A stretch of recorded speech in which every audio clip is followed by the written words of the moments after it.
வணக்கம் நண்பர்களே. பிராய்லர் கோழிப்பண்ணை பொறுத்தவரைக்கும் நம்ம குறைந்த நாட்கள்ல அதிக எடை கொண்டு வந்தா மட்டும் தான் அதிக லாபத்தை அடைய முடியும். ஆனா வெயில் காலங்கள்ல அதிக எடை கொண்டு வந்தா ஏற்படக்கூடிய பார்த்தீங்கன்னா, அதிக இறப்பு விகிதம் தான். இத கண்ட்ரோல் பண்ற விதமா அமைஞ்சிருக்கூடியது பிராய்லர் கோழிப்பண்ணையில பயன்படுத்தக்கூடிய எக்ஸிட் ஃபேனு. முட்டைக்கோழி பண்ணைகள்ல அதிக அளவில் பயன்படுத்தக்கூடிய இந்த எக்ஸிட் ஃபேனு நம்ம வெயில் தாக்கத்தால காலப்போக்குல பிராய்லர் கோழி பண்ணையில அதிக அளவில் பயன்படுத்த ஆரம்பிச்சிட்டோம். நம்ம என்னதான் பிராய்லர் கோழி பண்ணையில சீலிங் ஃபேன் பயன்படுத்தினாலும் ஹீட் அதிக அளவுல தான் இருக்கும். அதுவே இந்த எக்ஸிட் ஃபேன் பயன்படுத்தும்போது நமக்கு ஒரு நல்ல ரிசல்ட் கிடைக்கும். இந்த எக்ஸிட் ஃபேனை பொறுத்தவரைக்கும் நம்ம பண்ணையோட லென்த் எவ்வளவா இருந்தாலும் பரவாயில்ல. நம்ம 50 அடிக்கு ஒரு ஃபேன் ஃபிட் பண்ணலாம். அதுவே சீலிங் ஃபேன் நார்மல் ஃபேன் பார்த்தீங்கன்னா நம்மளுக்கு 20 அடிக்கு ஒரு ஃபேன் நம்ம ஃபிட் பண்ணுவோம்.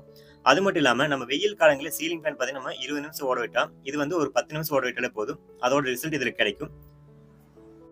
இந்த ஃபேனோட ரேட் எடுத்துட்டா நம்மளுக்கு 7,800 வருது. இதோட கான்டாக்ட் டீடைல் கீழ குடுத்து வேணும் செக் பண்ணி பாத்துங்க. அது மட்டும் இல்லாம இந்த பவுண்டரி ஃபார்ம் சம்பந்தப்பட்ட டீடைல் வேணா மறக்காம செல்வம் பவுண்டரி ஃபார்ம் சேனலை சப்ஸ்கிரைப் பண்ணி வச்சுங்க. Thank you friends. நம்ம அடுத்த ஒரு வீடியோல பார்க்கலாம்.